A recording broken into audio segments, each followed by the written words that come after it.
Software Spring. Presents. Which function to use, DSUM, or SUMPRODUCT, to sum, in Google Sheets. Hello folks, greetings. Welcome to this tutorial, which gives the steps to use DSUM and SUMPRODUCT separately, to sum numbers, based on conditions. For more info on these two functions, please refer to their exclusive tutorials, whose links are given in the description. Okay, I will use this data for the tutorial. Alright, here is an objective of using DSUM and SUMPRODUCT. To get the total sales amount, for any sales agent, and property type. Let's first use DSUM to get the total sales amount. Here is the DSUM function formula. This is the database. This is the field, whose values we want to sum. These are example criteria to sum. Key point. To use DSUM, create a criteria table, with the exact same headers, as the database. Alright, we are all set to type the new criteria, as per the objective. First, I will delete the existing criteria, and then specify this sales agent, and these property types, as the criteria.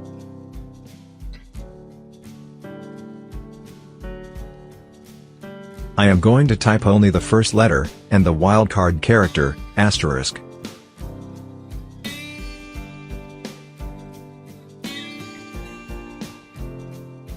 Key point. D** means, the first character should be D, and all other characters can be anything. Now, we are all set to type the DSUM function formula. Type the equal to symbol, DS, and select DSUM. For database, select this range, and type comma. Include the headers of the database also, while selecting the range.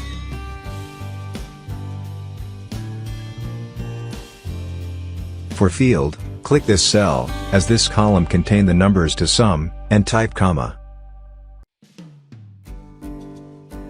For criteria, select the entire criteria table. The final formula is. Press enter.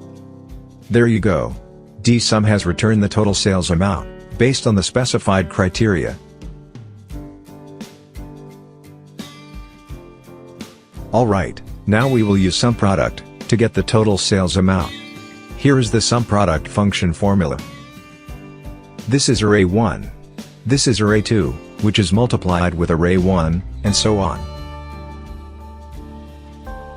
Going forward, let me specify the sales agent, and property type.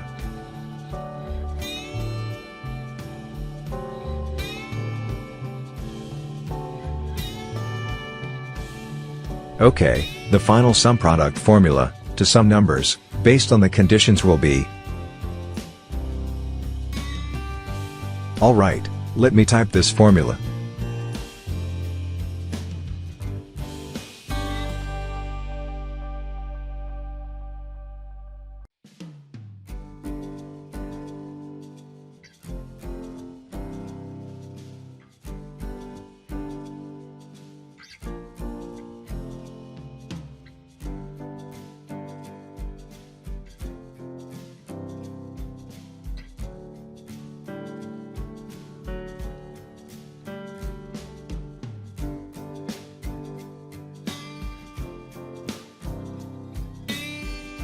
This expression will return true, if the value in cell E9, is in the range A3 to A9. This expression will return true, if the value in cell F9, is in the range B3 to B9. This is the OR operator. This expression will return true, if the value in cell F10, is in the range B3 to B9. If this is true, and this, or this, is true, the corresponding value in the range, C3 to C9, will be used for the sum operation. Press enter. OK, SUMPRODUCT has returned the sum. So, the question is, whether to use DSUM, or SUMPROUDCT, to sum based on conditions. Choose the one that you are well conversant with, and that meets your needs. That's it folks. Thank you for watching this video. Please subscribe to this channel.